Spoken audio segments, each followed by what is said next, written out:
Barko ng China Coast Guard muntik bumangga sa PCG sa resupply mission sa Ayungin. Yan ang aking ibabalita bago tayo magpatuloy. Kung bago ka pa lang sa aking channel, inaanyayahan kita na mag-subscribe, para ma-update ka palagi sa mga bagong balita. Muntik nang bumangga ang isang barko ng China Coast Guard CCG, sa barko ng Philippine Coast Guard PCG, na nag-escort sa isang civilian resupply vessel malapit sa Ayungin Shoal sa Exclusive Economic Zone, EEZ, ng Pilipinas nitong Miyerkules ng hapon, ika-4 ng Oktubre. Matagumpay na naalis ng CCG vessel 21,156 ang resupply ship na Yunaizay May 1 mula sa escort nito, ang BRP Sindangan. Patungo sa Ayungin Shoal ang barko ng Pilipinas upang maghatid ng mga supply sa mga tauhan ng BRP Sierra Madre. Ang isa pang resupply ship na Yunaizay May 2, ay sinamahan ng isa pang PCG vessel, ang BRP Cobra.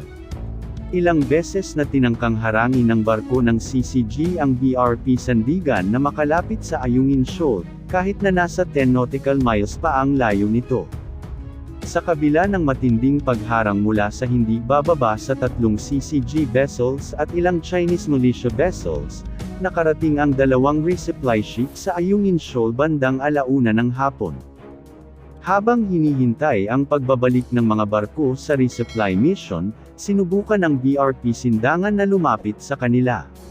Pagkatapos ay tinangka ng CCG vessel 21,156 na harangin ang daan ng BRP Sindangan, na muntik nang mabangga ang katawan ng barko ng Pilipinas na 3 metro lamang ang layo mula sa bow, o unahan ng Sindangan.